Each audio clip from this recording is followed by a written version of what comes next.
Google Integrations workflow na akala mo komplikado gawin. Magugulat ka dahil madali lang pala. Tara, turo ko sa'yo. Turo ko sa'yo, tek na klaro, step by step, sabay tayo. Bago natin simulan ay assume na panood nyo na ang ating previous video at nagraran na ang N8N sa local nyo. Kung ganon, excited na ako. Tara, start na tayo. Alright, let's start. So for our workflow, ang initial step natin is to add a trigger. So click lang natin yan at click natin tong trigger manually, ang ating favorite. And gusto natin i-fetch yung customer data from Google Sheet. So click lang natin yan and search natin dyan is Google Sheet and search get para sa ating get row in Google Sheet. So mapupunta tayo dito and then let's assume na bago lang yung account nyo. So wala pa kayong credential. So create new credentials. And for this one, you need to go to cloud.google.com. Ipipaste ko yan sa description. And of course, click nyo lang yung console. Gaya ng ginawa natin sa previous video. And then, search lang natin dito is Sheet para sa Google Sheet natin. Google Sheet API.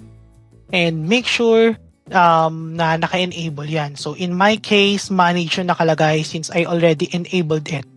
So, let's click manage or enable. Once enabled, click credentials. And on the credential page, so sa previous video natin, nakapag-create na tayo ng app. So, click lang natin yung app na yun. And for that, let's create a new secret. And copy the secret. And balik tayo sa N8N. Paste yung secret. And of course, yung inyong client ID. Client ID. And hit sign in with Google. Continue. And then, connection successful. Pwede na natin itong i-close. At ito. So, for this example, nag-create na tayo ng Google Sheet which is named Customer List. Kung wala pa, gawa lang kayo, punta lang kayo ng Google Sheet and then create a blank sheet. So, sa sample natin, meron na tayong customer list. So, yung customer list natin ay merong name, email, and member since. So, yun yung mga gagamitin natin. So, balik tayo sa N8N.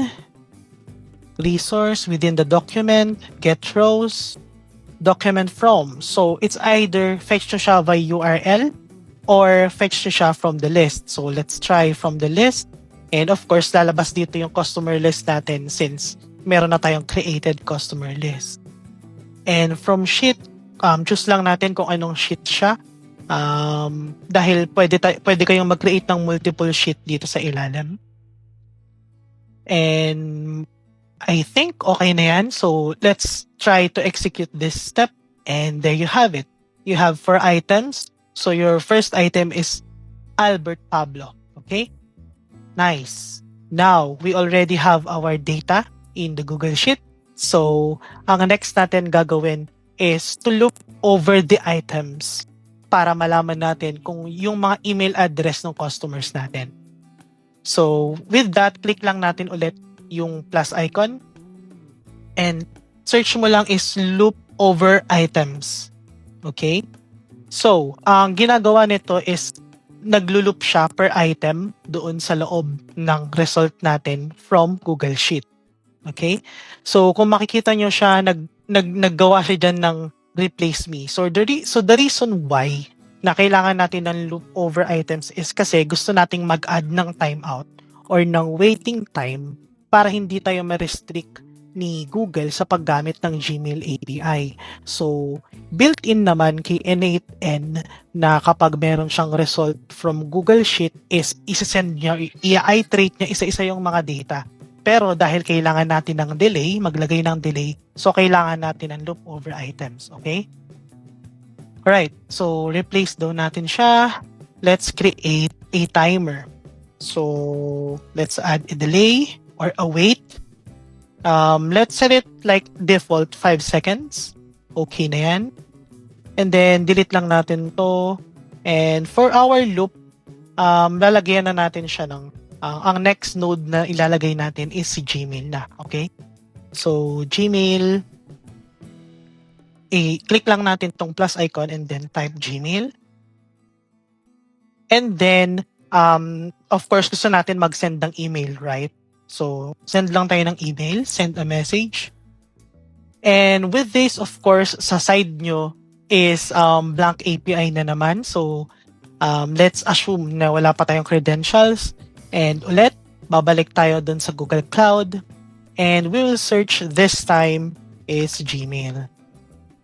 Gmail API. So sa side nyo, mag-a-appear yan as enabled. Sa akin is managed since I already enabled it before.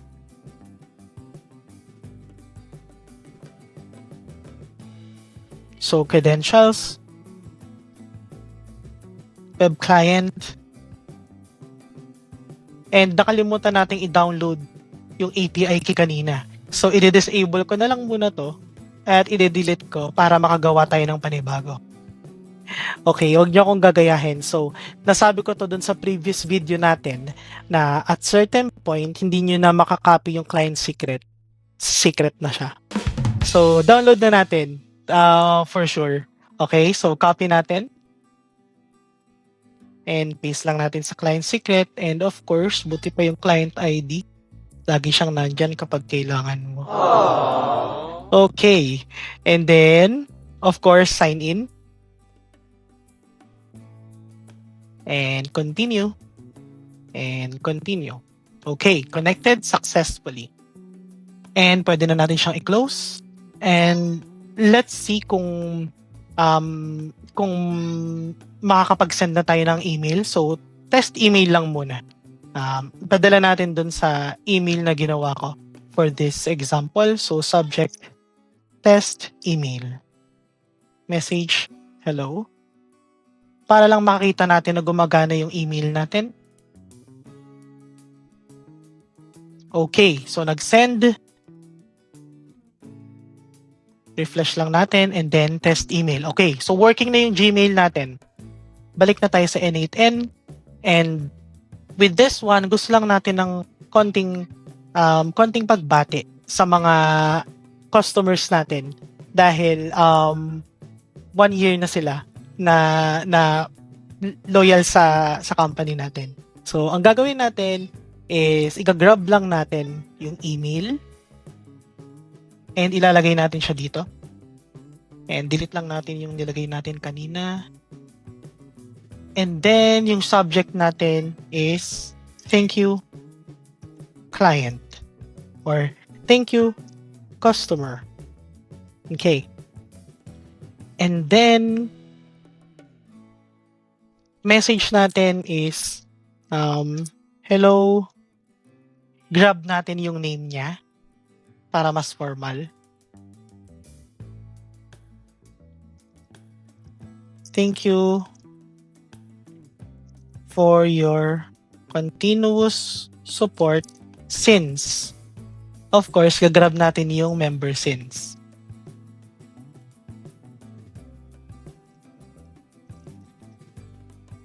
Regards your company. Okay? So, okay na yan. Ganyan lang muna. Try natin.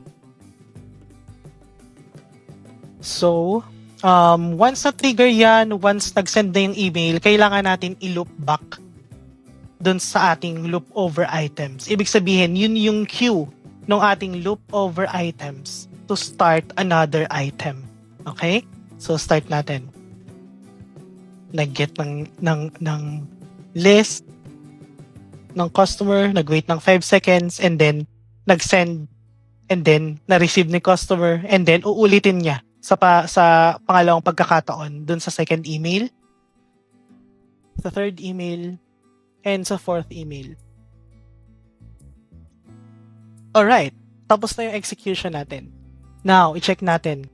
Kasi since yung mga email natin is not gawa-gawa ko lang yan. So, hindi siya totoo. So, ang mangyayari is magbabounce back siya dahil wala naman talagang ganong email address.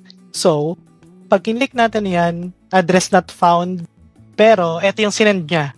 Look, hello Elton Rico, thank you for continued support since ito, regards your company. Okay, so kailangan lang natin siyang medyo i-structure and marami kayong pwedeng makita dyan or itanong nyo kay ChatGPT kung paano i-structure yung body nyo. Pero yung overall core concept ng ating ginagawa ngayon is properly working. And as you can see, this email was sent automatically with N8N. So, of course, hindi natin yan gustong makita ng mga client natin. So, babalik tayo dito.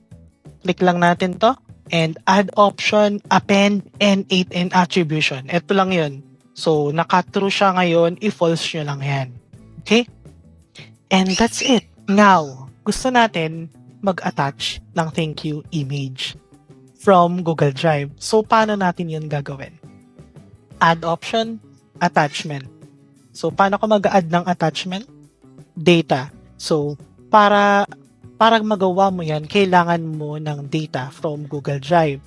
With that, gagawa lang tayo ng add lang tayo dito ng Google Drive. So, add icon and then Drive, click Google Drive, and then download file.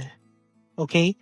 So, I assume na hindi pa din connected ulit yung inyong Google Drive. So, balik ulit tayo dun sa dating gawe. So, client ID. Balik tayo sa N8N. Nandiyan na yan. And then, client secret.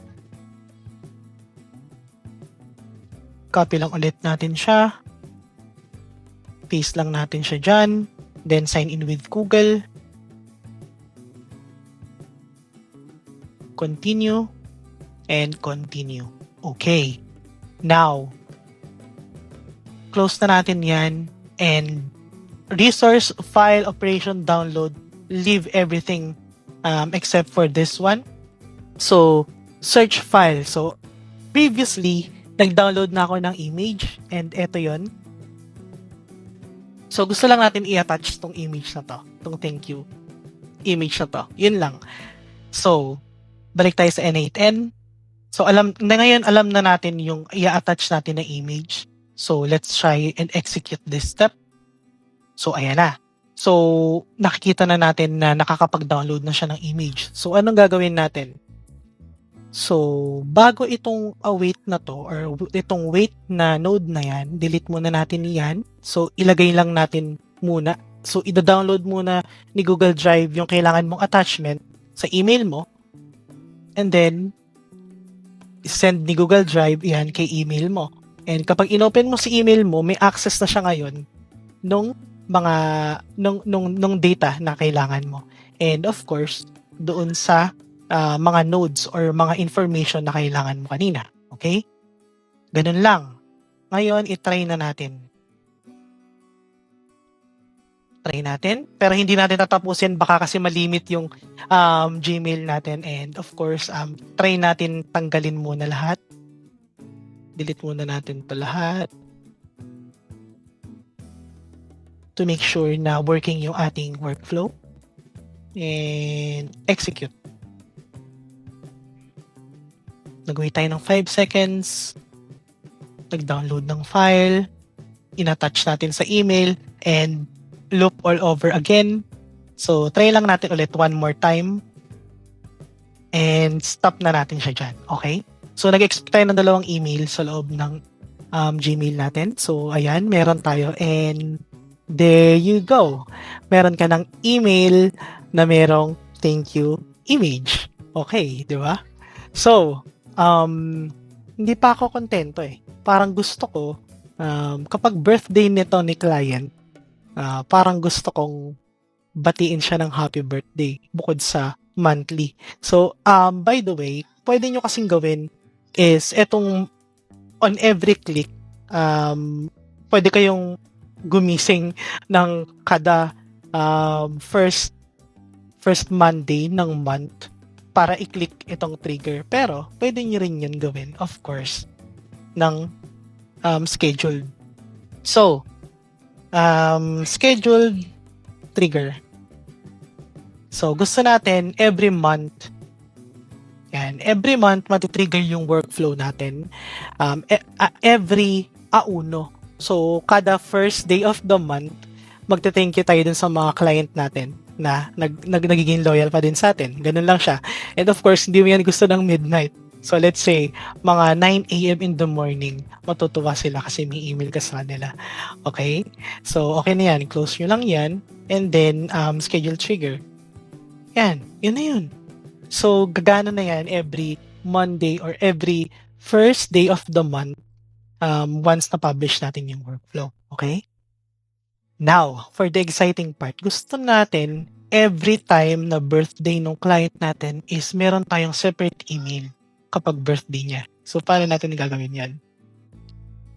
Maging baliw tayo ngayon. So, ngayon, lagyan natin siya ng birthday. Birth date.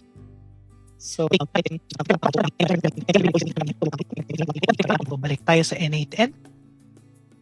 And for this one to work, kailangan natin mag-branch out. So, alam natin, kapag inopen nyo to, may changes tayo dun sa rows niya, di ba?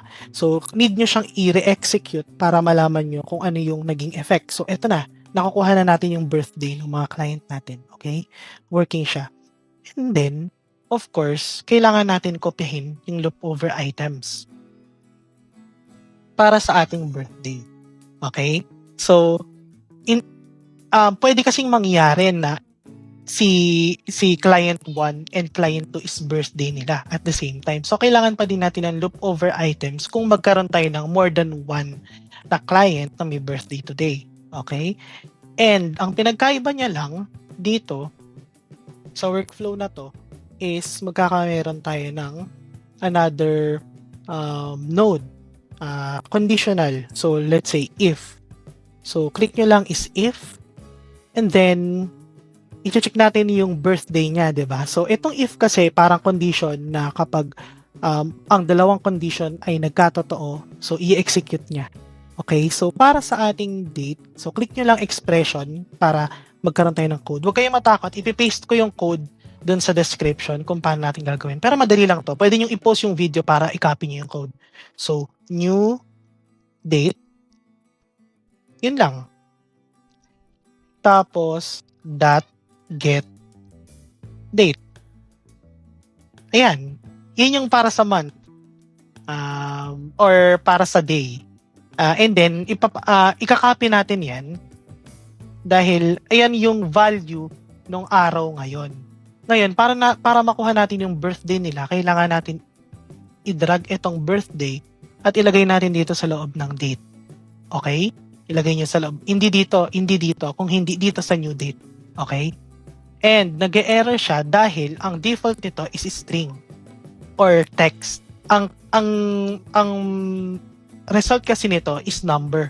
So, click nyo lang number and is equal to. Ayan na. So, nakuha na natin yung date, which is yung today is 19, di ba? And then, mag-add pa tayo kung yung month, syempre, pwedeng January 19, February 19, March 19. So, kailangan din natin yung month. So, paste lang natin ulit yung kinapin natin and get month. Yan. Get month. And then, of course, idadrag lang natin ulit yung birthday sa loob ng date. Ayan. And paste lang natin and make sure na palitan natin siya ng get month. Yan. And then, gawin natin siyang ulit number. Number is equals to. Right. So, ayan na yun. Yan yung code natin para malaman natin kung birthday ng isang client. And then, execute natin siya. So, kung makikita nyo, meron siyang nagkaroon ng true branch and false branch. Kasi, di ba, natatandaan nyo ba, na dito sa data natin, ginawa natin si Fergus is birthday niya today. So, kapag binalikan mo yan, nakuha natin si Fergus kasi birthday niya ngayon. Okay? And, okay na yan. Okay na yung logic or condition natin dyan sa loob. And next natin na gagawin, of course, is yung true items is ilalagay natin kay loopover items para marireceive niya na itong client na to is birthday niya today. Okay? So, kapag chinek natin yan dito, so, ayan na, si Fergus. Okay. Now, Ganun pa rin, same email. Pero, of course, hindi lang basta thank you. Gusto natin, babatiin natin siya ng happy birthday. Happy birthday image. Ayan. So, pili lang tayo dito. Let's say, ito na lang. And, download lang natin yan. Save image as. Download. And then, sa loob ng ating Google Drive, i-upload lang natin siya. Ganun lang kadali. Okay? Yan. So, meron na tayo. Colorful happy birthday. Balik lang tayo sa N8N. And i-fetch lang natin ulit yung mga items natin dito kay Google Drive. So, eto na. Happy birthday. Okay? And then, hindi lang yung picture yung kailangan natin paltan. Of course, yung greetings din. Hello, yung name niya. We would like to greet you a happy birthday. Regards, your company, yung company nyo. So, ayan na yun. So, try natin. Ngayon, nahahati na yung workflow natin sa dalawang branch. So, meron kang so pwede tayong mag-add nito is sticky note. So, pwede natin yung pangalanan na pwede natin pangalanan na birthday branch. Okay? Ganyan lang. Para lang meron kayong guide. Ayan. And then, yung ating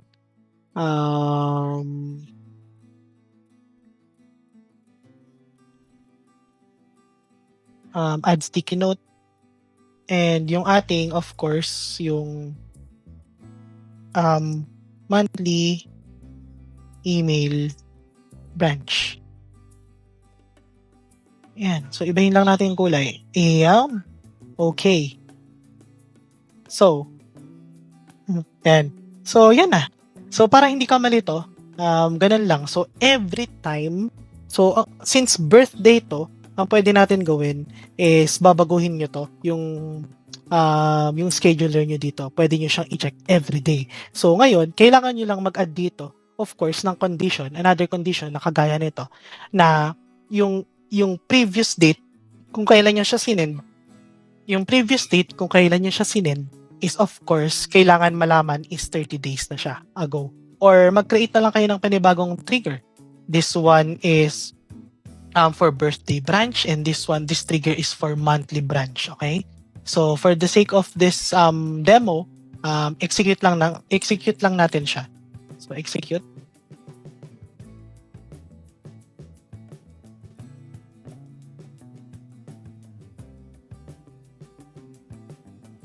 Ayan.